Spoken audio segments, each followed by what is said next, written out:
Cable Arts Consortium presents Open Mondays, the diversity of Twin Cities artists and arts organizations on display Monday evenings on KTCI Channel 17.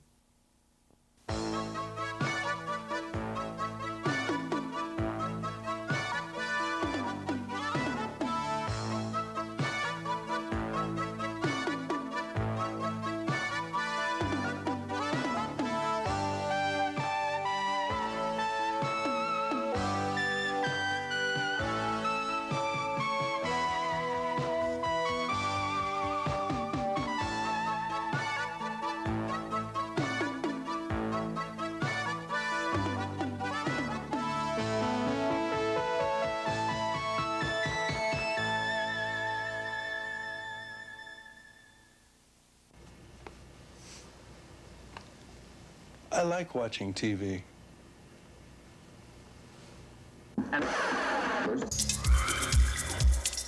Didn't have to be this way. Didn't have to be this way. Increasing. Decrease. Manship had built his career and reputation with reassuring works like these, each referring to antiquity, to familiar stories or fables.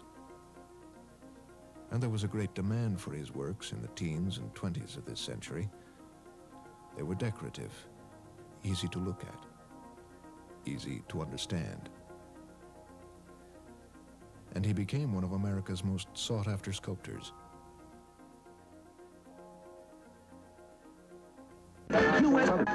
I was interested in that, because I was always interested in why couldn't you? You know, what earthly difference does it make to somebody whether you switch gears all the time? Most of my decisions are made and are kept essentially a secret from me. That I just get sort of orders every now and again to do something.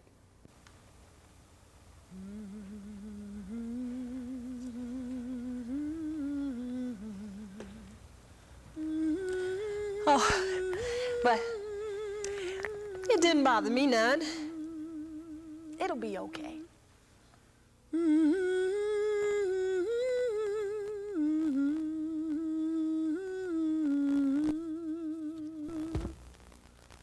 Where is your story? Where is your story?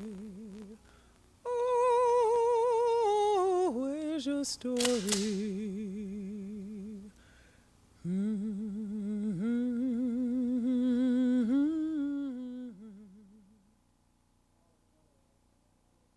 There's always another way, and that is it.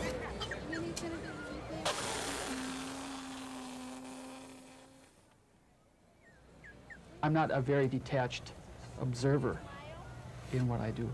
I'm really enmeshed in the culture and passionately a part of it.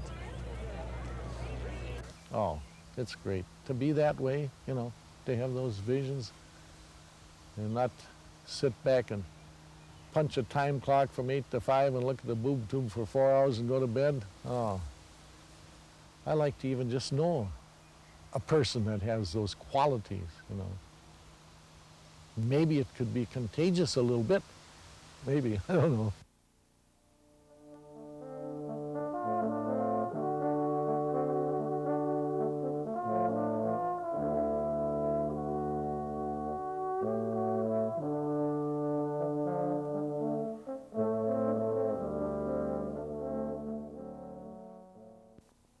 Open Mondays, a televised gallery for the Twin Cities arts community.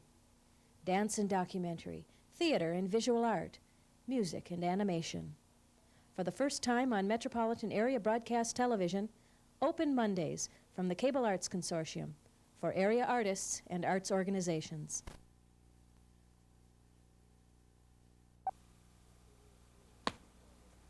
After the World Series, folks called us the most valuable athletes in Minnesota.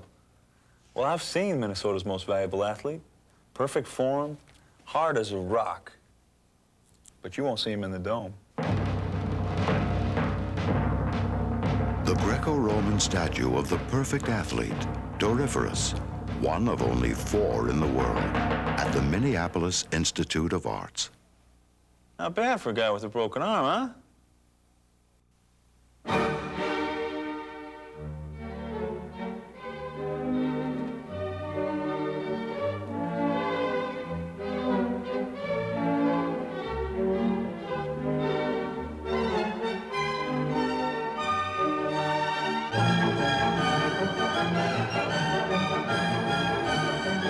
Discover with your own eyes the hidden treasures at the Minneapolis Institute of Art.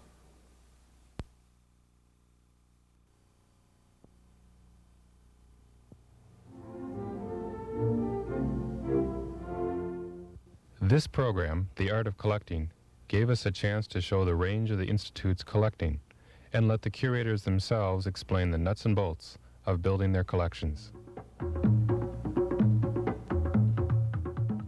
Louise Lincoln's Department of African, Oceanic, and New World Cultures is relatively new and must cover a vast area of the world. So she focuses mostly on collecting a few important and exceptional pieces that convey as much as possible about the cultural traditions of the people who made them. We'll never have a complete collection. We'll never have objects from every culture group in Africa, every culture group in North America. But the few wonderful pieces we have, we hope can represent in certain ways the cultural heritage of the peoples who make them. This elkide was used as a record. It was made to record for posterity the practices of a culture that was in the process of changing very rapidly. In a brief 20 minutes, A Period Room Reconsidered reviewed the 2-year process of reconstructing the Georgian Room, now called the Northumberland Room. This program explained to the museum visitor the reasons and research behind the complete transformation of a longtime public favorite. Every generation sees the past through the filter of its own taste, and the styles of the 1920s, 30s, and 40s overlie many older interiors. The knotty pine, oriental carpet, and cluttered furniture made the room look cozy and gracious to modern eyes. But it was a misconception of 18th century design. There were traces of paint in the woodwork, and current research shows that pine was always painted. Our video camera takes the viewer behind closed doors to see processes that they otherwise didn't have access to. This program teamed Asian Arts curator Bob Jacobson with the Upper Midwest Conservation Lab to show the time-consuming and delicate process of restoring an 11th century silk scroll. The program was featured in an exhibition about the restored painting and continues to give conservation students a close look at their craft. They have been passed along from master to apprentice for centuries. Mounters and conservators in the Asian tradition are specialists who combine great skill with sound artistic judgment. They are dedicated to the preservation of the art of the past and are faithful to its spirit.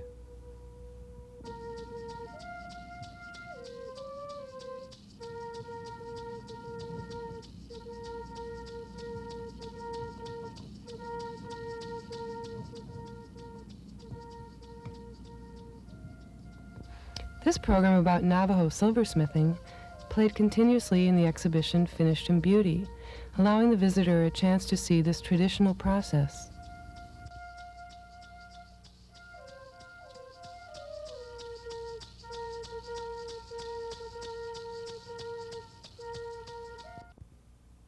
A portfolio of his color lithographs was published by the famous art dealer Vollard in 1895, Some Aspects of Paris Life.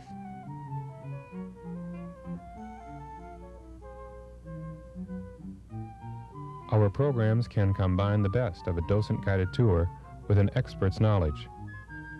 Period music and photographs create a mood that prepares viewers to learn and understand.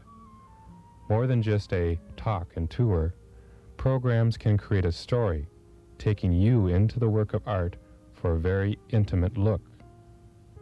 And some of his delight in daily life shows through in these scurrying mothers, children, and dogs.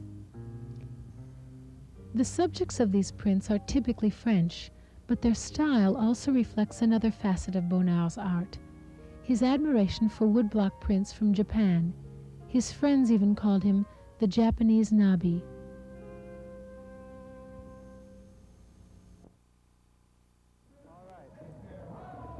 We ready? Here we go.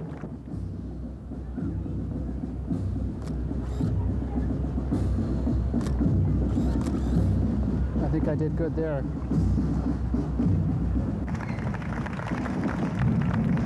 Sometimes what's neat, what I like about parades is a lot of times I don't have to move.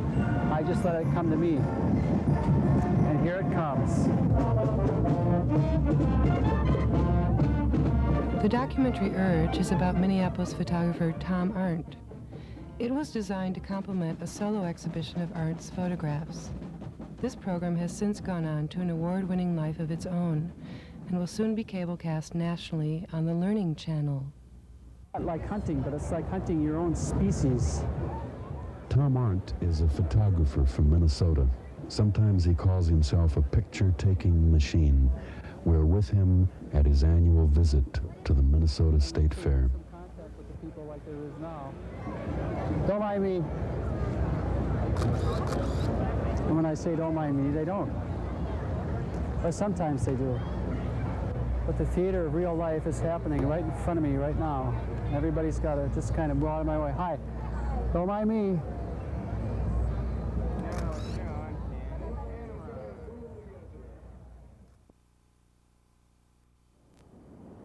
Water is written in Chinese as shui.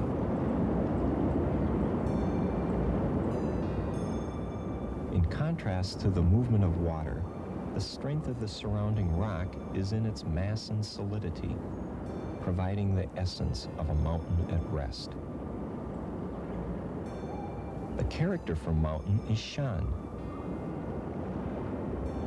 Taken together, these two characters signify the idea of a landscape and symbolize to the Chinese the basic rhythm and harmony of life, movement and rest.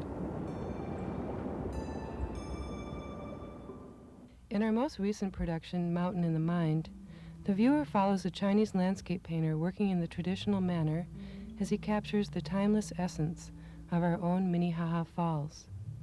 His comments on traditional Chinese painting help guide visitors towards new insights into works of art in the museum's Asian collection. Chinese artist Wushis Wang has spent much of his life working in Hong Kong. In addition to his private study and practice of landscape painting, he has served as museum curator, author of books on design, as well as being an art critic and teacher. Actually, essentially, the brush we use for Chinese painting is a writing tool. It's essentially no different from, say, what we use for ordinary calligraphy, for general writing. So that we don't use the word paint for painting. The Chinese character we use for painting is very much the same character we use for writing. So that's, in Mandarin we call xie. That is exactly the same character as to write, you know. So we are writing a picture instead of painting a picture.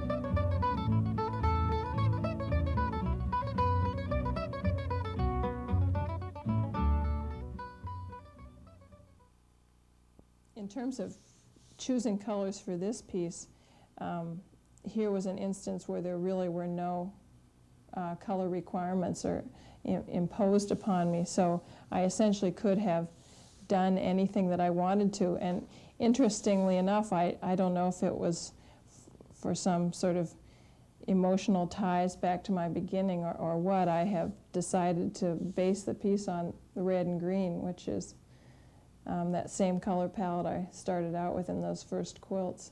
I've also included the colors between the red and the green, moving through a sort of ochre color. I mix up a concentrate, and it's really quite a concentrated liquid that contains the proportions that go into a particular color. I work out those proportions ahead of time on paper, and then I mix up, as I say, a pretty intense concentrate of color, and then I start to divide that down my buckets. I just take half of it, and then half of it again, then half of it again, and of course you never run out as long as you keep taking half all the way down the line.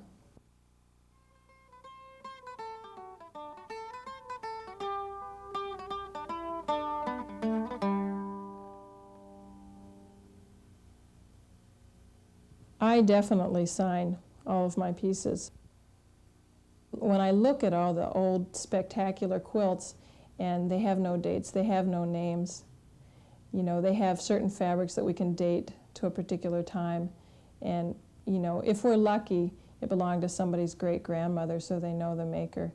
It just seems, it seems a pity that we can't get that information, and I don't really think that it was an issue that the women didn't feel it was important enough, that the piece was important enough for them to sign. I just don't think that it even occurred to them, because it was something that they did at the end of a work day. And clearly it had to be a real important part in the lives of many of these women because of the skill and intelligence and creativity with which they approached it.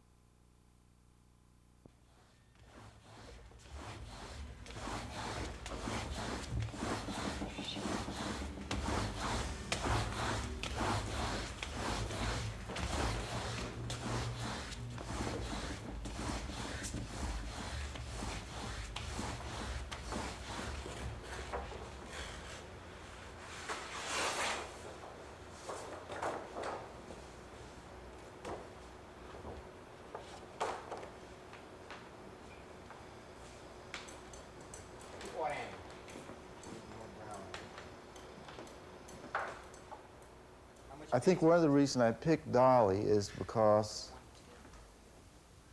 Dolly's a kind of archetypical man in the print field. I mean, he has both, you know, exploited and been exploited in printmaking, and that's both the joys and the danger of printmaking. And somehow, Dolly became something that a subject that I wanted to deal with.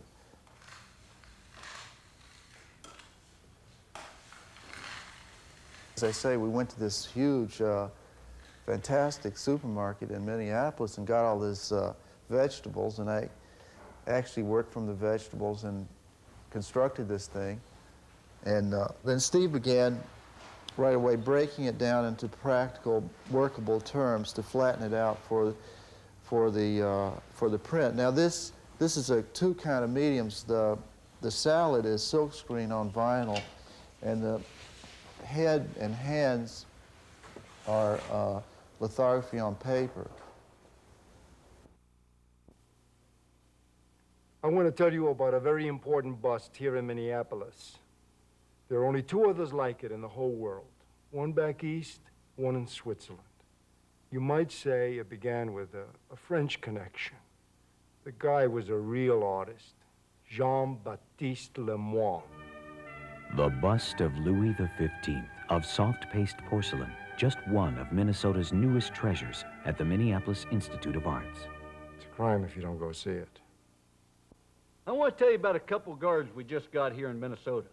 Highly recruited. Everybody in the world wanted them. You say, what about size?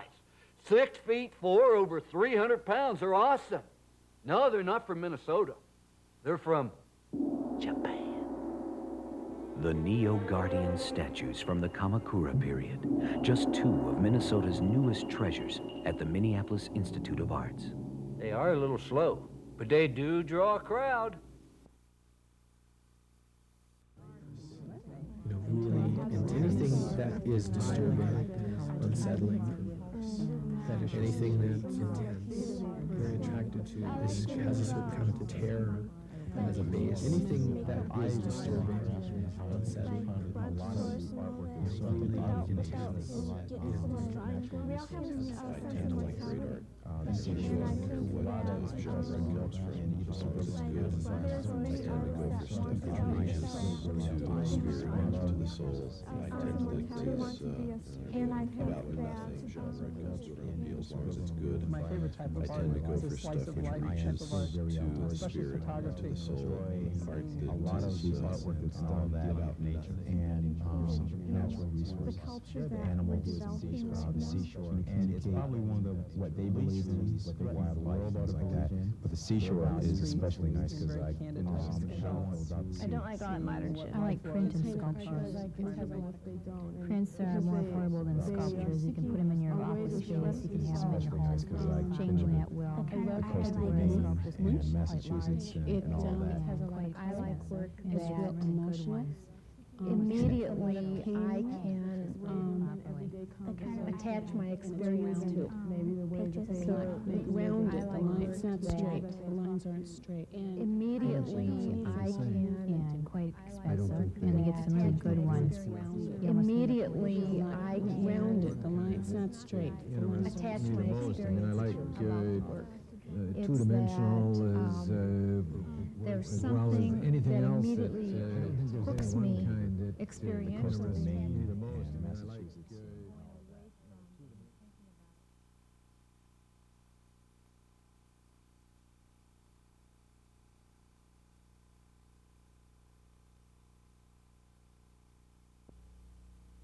Mm-hmm. No, not really. Yes, I think so. No. Well, no. I would like to be. I think everybody's an artist. Yes. Yes. No.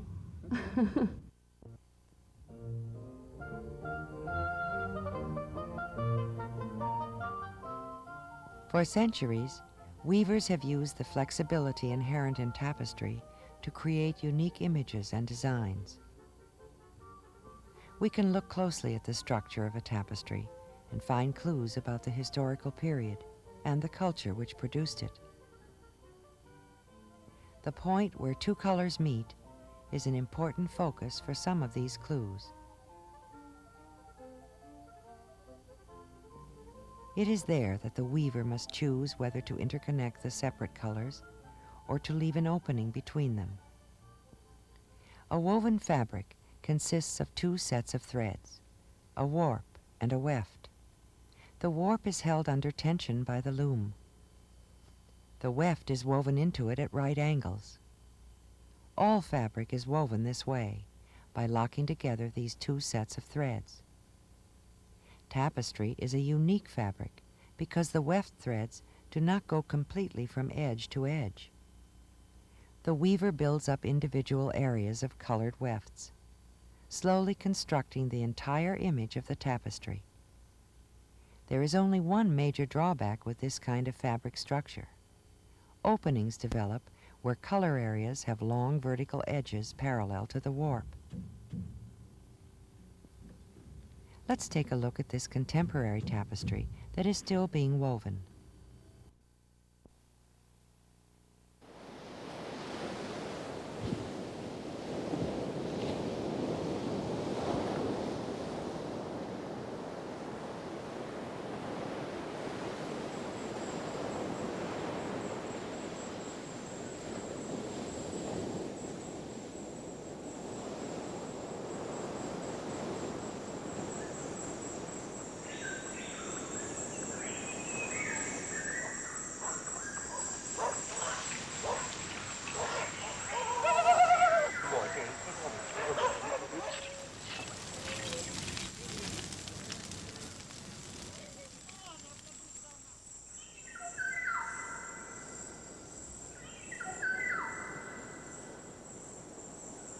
In the Pacific Ocean, north of Australia, just below the equator, lies the island of New Ireland.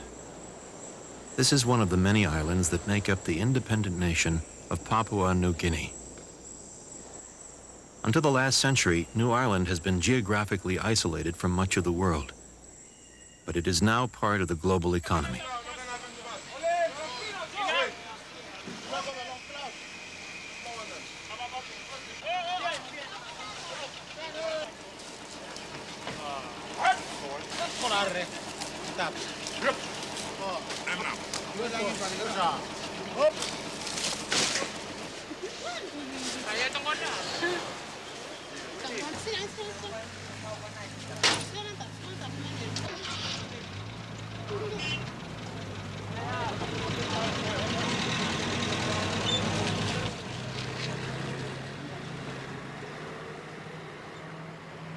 Modern trucks, paved roads, bicycles, and plastic baskets are just a few of the signs of rapid social and economic changes that contact with the outside world has brought to this island.